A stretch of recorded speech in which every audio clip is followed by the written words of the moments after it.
Hello viewers, I welcome all students as well as their parents. Why I say parents? Because these days almost all the students are having online classes from their schools. So when the online classes are going on, children are watching from home and their parents are also sitting with the children to listen to the classes. Right. So I welcome all elders also, all the parents and whoever are watching. Welcome to my English class. And before also I have 3-4 recordings I have almost uploaded on YouTube. I am taking English 10th class and grammar classes also I am giving now. And recently, just today itself morning, I have uploaded one grammar class which is about the genders, the 4 genders, and all the description I have given there, and you may watch that also. And this class today, for 10th class, the first unit, A reading we are going with. Attitude is altitude, in which we are reading about Nick Vujicic, and everybody knows that I am giving the explanation in Urdu, so that majority of children can understand better, right? When we go for teaching, many will have this complaint that they don't understand properly English completely. So here I will try to teach you English, how to understand English, as well as I will try to explain everything in Urdu, right? So this lesson 3 modules I have already uploaded on my channel. So if you want regular classes, you may subscribe to my channel, and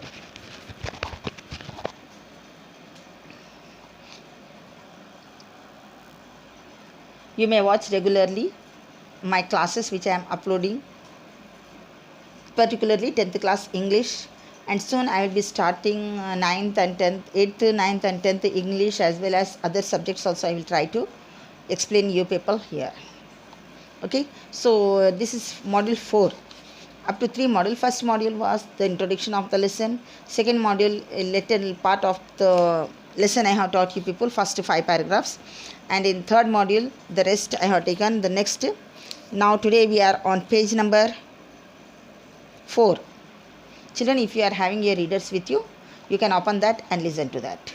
ठीक है, जिन आप लोगों के पास books है आप लोग open कीजिए, और ये रीडिंग भी कैसे करते हैं वो भी सुनिए, और उसके साथ साथ उर्दू में भी आप लोगों को एक्सप्लेनेशन दूंगी. और एक बात मैं बता दूं आप लोगों को, जब लेसन कंप्लीट हो जाएगा, मैं जब पढ़ाऊंगी आप लोग अपने रीडर्स साथ में रखिए, ताकि आप लोग अंडरलाइन कर सके जो भी हार्ड वर्ड्स मैं आप लोगों को बता रही हूँ. जो भी ग्रामर का रहेगा, जो कुछ भी रहेगा, मैं आपको जिसको अंडरलाइन करने के लिए बोलूँगी आप अंडरलाइन करके रखिए, क्योंकि ये लेसन जब पूरा कंप्लीट हो जाएगा, इसके जो भी हार्ड वर्ड्स अभी आ रहे हैं, इसके मीनिंग्स और ग्रामर पार्ट जो भी अपने को लेसन में से मिलेंगे बीच बीच में, वो पूरा मैं ये लेसन के एक्सप्लेनेशन के कंप्लीट होने के बाद में आप लोगों को पूरे लेसन का ग्रामर, हार्ड वर्ड्स जो भी आएगा, ये सब आपको मैं बोर्ड पर एक्सप्लेन करूँगी. ठीक है, तो अभी ये सिर्फ लेसन का एक्सप्लेनेशन चल रहा, इसमें हार्ड वर्ड्स के अंडरलाइन कर लीजिए आप लोग, और ग्रामर पार्ट जो भी सेंटेंस में आप लोगों को करने के लिए बोलूँगी उसको भी अपने पेंसिल से अंडरलाइन करके रखिए. और आप लोग इसके अलावा अगर बताने के बावजूद भी कोई डाउट आ रहा है तो आप लोग कमेंट सेक्शन में आपके क्वेश्चंस भेज सकते हैं, और आपके जो क्वेश्चंस आएंगे कमेंट सेक्शन में उसका आंसर मैं पूरे डाउट्स आप लोगों के जो भी रहेंगे, क्वेश्चन जो भी रहेंगे, उस सबको एक जगह जमा करके उसका पूरे का एक वीडियो बना के डाल दूँगी, ताकि जब किसी एक को एक डाउट होता है तो वो दूसरों को भी हो सकता है, शायद वो ना पूछे. अगर मैं उसका वीडियो बना के डाल दूँ तो सबके लिए वो डाउट क्लियर हो जाता है. ठीक है, तो आज का 4th मॉड्यूल है, मतलब कि लेसन को मैं कुछ पार्ट्स में डिवाइड कर चुकी हूँ, और ये पार्ट्स थोड़े थोड़े करके आप लोगों को एक्सप्लेन कर रही हूँ, क्योंकि ज़्यादा अगर करने जाऊँगी वीडियो बहुत लंबा हो जाएगा, तो आप लोग देखेंगे नहीं देखेंगे. मैं नहीं चाहती कि आप लोगों का ज़्यादा बोरिंग नहीं होना है, लेसन को या वीडियो को मैं बोरिंग नहीं करना है. थोड़ा सा है, जल्दी से देख लें और समझ लें. ठीक है, बस एक फीलिंग आया कि आप लोग जब सुन रहे हैं यहाँ पर बैठ के, तो आपको ये दिखे कि आप लोग क्लास में टीचर के सामने बैठे हुए हैं, और आप लोगों को क्वेश्चन करने का भी राइट है, आप लोग कमेंट सेक्शन में भेज सकते हैं. राइट, तो आज शुरू करेंगे. हम लास्ट क्लास में क्या देखे थे कि निक विजिसिस के बारे में जब हम पढ़ रहे थे, उन्होंने गोल्फ भी खेलते हैं. कैसे? वो जो स्टिक रहती है उसको अपनी ठुड्डी के नीचे रख के उससे गोल्फ खेलते हैं। और उन्होंने इंग्लिश प्रीमियर लीग, और ये वर्ड मैं बताई थी आप लोगों को लास्ट मॉड्यूल में कि इसका मीनिंग क्या है। इंग्लिश प्रीमियर लीग क्या है, वो EPL बोलते हैं इसको शॉर्ट में, और ये एक फुटबॉल एसोसिएशन है जिसमें कई टीम्स होते हैं जो फुटबॉल खेलते हैं। ठीक है, अब नेक्स्ट पैराग्राफ देखिए, पेज नंबर 4 का फर्स्ट पैराग्राफ समझिए। His parents decided not to send him to a special school, a decision he said was very hard for him but which may have been the best decision they could have made for him। तो यहाँ पर निक बता रहे हैं कि उनके parents क्या decide करें, क्योंकि बच्चा डिसेबल है तो आप लोगों को मालूम है ना, डिसेबल बच्चों के लिए अलग स्कूल होता है जिसको स्पेशल स्कूल बोलते हैं। लेकिन इनके पेरेंट्स क्या डिसाइड करें कि हम अपने बच्चों को स्पेशल स्कूल को, यानी कि जो डिसेबल बच्चों का स्कूल होता है ना, वहाँ पर नहीं भेजेंगे बल्कि उस स्कूल को भेजेंगे जहाँ पर नॉर्मल बच्चे पढ़ते हैं।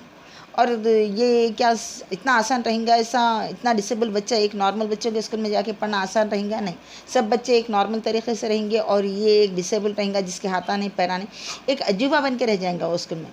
तो कितना मुश्किल होगा आप सोचिए उस बच्चे के लिए एक नॉर्मल बच्चों के साथ जाके पढ़ना। क्योंकि बचपन में जब स्कूल में जाते हैं बच्चे तो वैसे भी कई तरीक़े की शरारतें आपस में करते रहते हैं। अब अगर एक बच्चा ऐसा मिल जाए जिसके ना हाथ है ना पैर है, तो सोचिए अब वो बच्चा जो है दूसरे बच्चों के लिए क्या बन के रह जाएगा।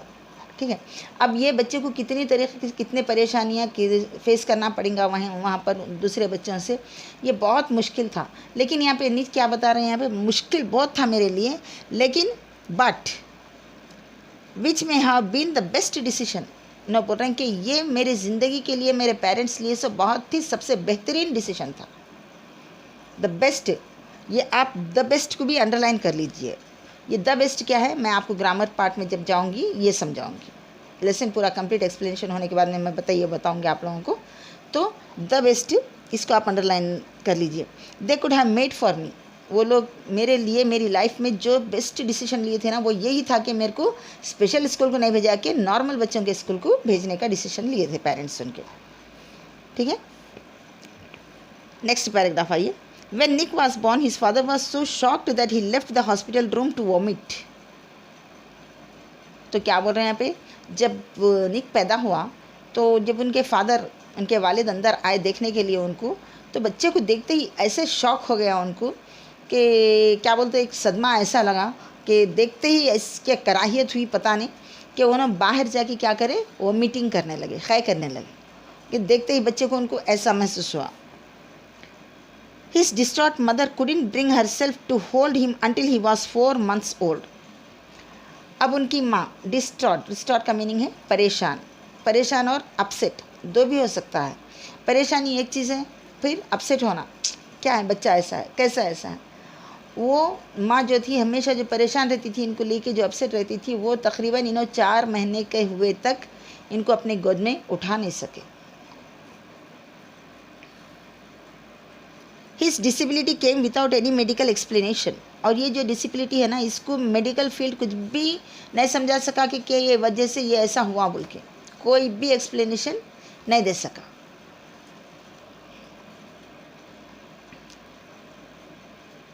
ए rare occurrence called phocomelia, a rare occurrence है वो, मतलब कि बहुत ही कम। जहाँ तक मेरा भी अंदाज़ा है ना, ऐसा बच्चा बिल्कुल हाथ नहीं पैर नहीं से जो पैदा हुआ है ना, ये मैं भी पहली बार पढ़ा रही हूँ।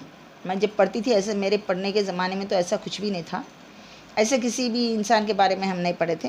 ये रेयर केस ही बता सकते हैं कि अब मैं पढ़ा रही हूँ ऐसे बच्चे के बारे में कि जिसको हाथ और पैर दो भी नहीं हैं, तो इसको रेयर बोलते हैं। रेयर मतलब कि जो बिल्कुल ही कम मिलता है, इसको क्या बोलते हैं, फोसमेलिया। इस बीमारी का नाम क्या दिए, phocomelia. And Nick and his parents spent many years asking why this cruel trick would happen to them. और निक और उनके पेरेंट्स हमेशा यही सोचते रहे, यही सवाल करते रहे कि ये इतना क्रूअल मतलब कि खौफनाक, जैसे कि लायन इसे क्रूअल एनिमल बोलते हैं। ठीक है, तो क्रूअल का मीनिंग वो आता है खौफनाक। ये खौफनाक चीज़, ये ट्रिक इन लोगों के साथ ही क्यों हुआ, वाई हैपन टू देम। दम बोलता हूँ यहाँ पे निक भी सफ़र कर रहा, यानी कि निक को भी परेशानी है, निक के पेरेंट्स को भी परेशानी है, ये सब हमारे साथ ही क्यों हुआ। माई मदर वॉज, अच्छा यहाँ पर देखिए आप लोग, माई के पास ऊपर में एक छोटा सा लाइन है वहाँ पर, ठीक है, उसको बोलते हैं कोटेशन, ठीक है। तो ये भी आप लोग अंडरलाइन कर लीजिए, ये क्या है ग्रामर में, इसको क्यों ऐसी लाइन डालते हैं किसी सेंटेंस के स्टार्ट होने से पहले, ये जब मैं आप लोगों को एक्सप्लेन करूँगी ग्रामर, जब ये भी बताऊँगी। ये लाइन पूरी अंडरलाइन कर लीजिए आप। कहाँ तक? हर सेल्फ, सेकेंड लाइन में हर सेल्फ जहाँ तक है ना, जहाँ मतलब कि पूरी लाइन आप लोग अंडरलाइन कर लीजिए। My mother was a nurse and she did everything right during pregnancy but she still blamed her self, he said बोल तो विजय बता रहे हैं यहाँ पर निक के उनके मदर क्या थे? नर्स थे। जाहिर सी बात है, नर्स है मतलब कि उन्होंने अपने हेल्थ का अच्छे तरीके से केयर कर सकते हैं और प्रेगनेंसी में क्या लेना चाहिए, क्या खाना चाहिए, कैसे रहना चाहिए, ये सब कुछ उन लोगों को अच्छे से, एक कॉमन लेडी के बनिस्बत नर्स जो रहते हैं, जो मेडिकल फील्ड से अटैच रहते हैं, जिनको मेडिकल का पूरा इल्म होता है, ये लोग अच्छे से ध्यान रख सकते हैं ऐसे हालत में जबकि बच्चा कंसीव कर रहे हैं या प्रेगनेंसी में है, जब जो है सो उन्होंने अच्छा ख्याल रखने के बावजूद भी ऐसा क्यों हुआ, और उन्होंने अपने आप को ये करते थे, मतलब कि इसका गुनहगार समझते थे कि पता नहीं मेरे से क्या हो गया जो बच्चा ऐसा पैदा हो गया। It was so hard for them, but right from the start they did their best to make me independent. यहाँ पर देखिए ये भी एक छोटी लाइन ऊपर है स्टार्टिंग में ये सेंटेंस के भी, और इंडिपेंडेंट के पास ये लाइन क्लोज हो रही, ठीक है। ये लाइन भी आप लोग अंडरलाइन कर लीजिए। सो क्या बता रहे हैं यहाँ पर? It was so hard for them, बहुत मुश्किल थी उन लोगों के लिए कि एक ऐसे बच्चे की परवरिश करना, और ऐसे बच्चे को सही देखा गया तो सोचो ज़रा, बच्चे को अगर थोड़ी सी बुखार आ गए तो पेरेंट्स कितने परेशान होते हैं, ठीक है। अब यहाँ पर बच्चे को ना हाथ है ना पैर है, तो अब इसकी लाइफ को लेके सोचो ज़रा, उस बच्चे के पेरेंट्स कितने परेशान रहते होंगे। लेकिन इतना मुश्किल होने के बावजूद भी from right from the start, मतलब बिल्कुल शुरू से, यानी कि बच्चा बहुत छोटा रहे जब से, क्या करें? दे डिड देयर बेस्ट, वो लोग अपनी पूरी ताकत, पूरी कोशिश करें कि वो बच्चे को इंडिपेंडेंट बना सके। इंडिपेंडेंट का मतलब कि वो आज़ादी से अपने आप हर काम अपने से कर ले सके, उसमें वो बच्चे की पूरी मदद करते रहे, वो बच्चे को तैयार करते रहे कि वो अपने आप किसी पे डिपेंड नहीं रहना, अपने से सब कुछ कर सकना। ऐसे नहीं कि हाथ नहीं है मैं ब्रश नहीं कर सकता, चलो मम्मा आओ कराओ, नहीं। ये पूरा इंडिपेंडेंट बच्चे को अपने आप कर लेने के काबिल बनाने के लिए माँ और बाप निक विजिसिस के बहुत शुरू से कोशिश करते रहे और उनको सिखाते रहे। My dad put me in the water at 18 months and gave the courage to learn how to swim. ये भी देखो दो ऊपर इन्वर्टेड कॉमास में है, ये भी अंडरलाइन कर लीजिए आप लोग। तो यहाँ पर क्या बोल रहे हैं? मेरे पापा, माई dad put me in the water at 18 months, जब 18 months के यानी कि 1.5 साल के थे, जब इनके फादर जो है इनको क्या करे? पानी में डाल दिए। अब इससे क्या हुआ? उनको 18 महीने का बच्चा यानी कि 1.5 साल का बच्चा तैरना सीख गया, क्योंकि छोटा बच्चा है, 18 months का बच्चा है, उसको नहीं मालूम कि मेरी लाइफ ऐसी है, मेरे को हाथ है ना पैर है, मेरी लाइफ बेकार हो जाएंगी, मेरे को क्या करना है, जी के चलो डाल दिए अंदर, डूब जाऊंगा, मर जाऊंगा, ये ख्याल नहीं रहता। ये छोटा बिल्कुल मासूम बच्चा है जिसको ये सब नहीं मालूम कि सबके हाथ होते हैं, सबके पैर होते हैं, मेरे को नहीं है, ऐसा ये सोच की उम्र नहीं है, ये 18 महीने की उम्र। अब यहाँ पर बच्चा क्या करता है? जब पानी में डूबता है तो उसको बेचैनी होती है, सांस नहीं निकल सकती, उससे क्या करता है? अपने आप ताकत लगाता है कि ऊपर आ सके और पानी बाहर निकल सके और सांस ले सके, और वही कोशिश में जो है निक को 18 महीने की उम्र में तैरना आ गया कि निक अपने आप तैर के ऊपर आ गए। क्यों? कि ये सब होश नहीं है, ये सब ख्याल नहीं है कि मेरी लाइफ बेकार रहेंगी, मेरे को हाथ नहीं है पैर नहीं, ये सब सोचने की उम्र नहीं है 18 महीने की उम्र।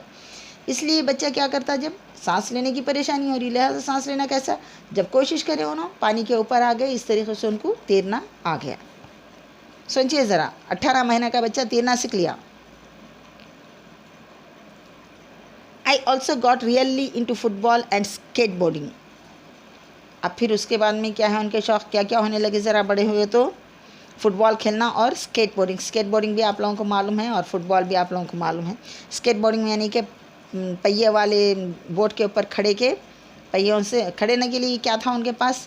वो छोटा सा पैर था एक, वही उसी से या अपना बेस पूरा उस पर रख दे के वो पैर से बैलेंस कर लेते हुए छोटा नीचे उन्होंने उस पर भी बहुत ही महारत हासिल कर लिए थे। I totally love the English Premier League. अब इंग्लिश प्रीमियर लीग क्या है मैं आपको पहले ही बता चुकी हूँ उसका meaning. IPL, EPL that is not IPL, EPL। वो क्या है, वो एक group of teams which plays football वो है। So as a football player उनको ये लीग भी बहुत पसंद था फुटबॉल का। Nick's father was a computer programmer and accountant, and he taught his little son how to type with his toe at just 6 years old. तो निक के father क्या करते थे, कंप्यूटर प्रोग्रामर थे, यानी कि कंप्यूटर में प्रोग्रामिंग करते थे और अकाउंटेंट भी थे। तो उन्होंने क्या करी, क्योंकि कंप्यूटर के काम में माहिर थे, तो उन्होंने अपने बच्चे निक को जो है एक ही पैर से, एक छोटा सा जो पैर था ना उसके ही उंगलियों से कंप्यूटर पे टाइपिंग करना सिखा चुके थे। और 6 इयर्स के जब थे निक, सिर्फ 6 साल की उम्र में कंप्यूटर पे अच्छा टाइपिंग करना पैर से सीख गए थे। His mom invented a special plastic device that meant he could hold a pen and pencil. और उनके मदर क्या करते, बड़े एक कहावत है, necessity is the mother of invention. क्या है ये, necessity is the mother of invention.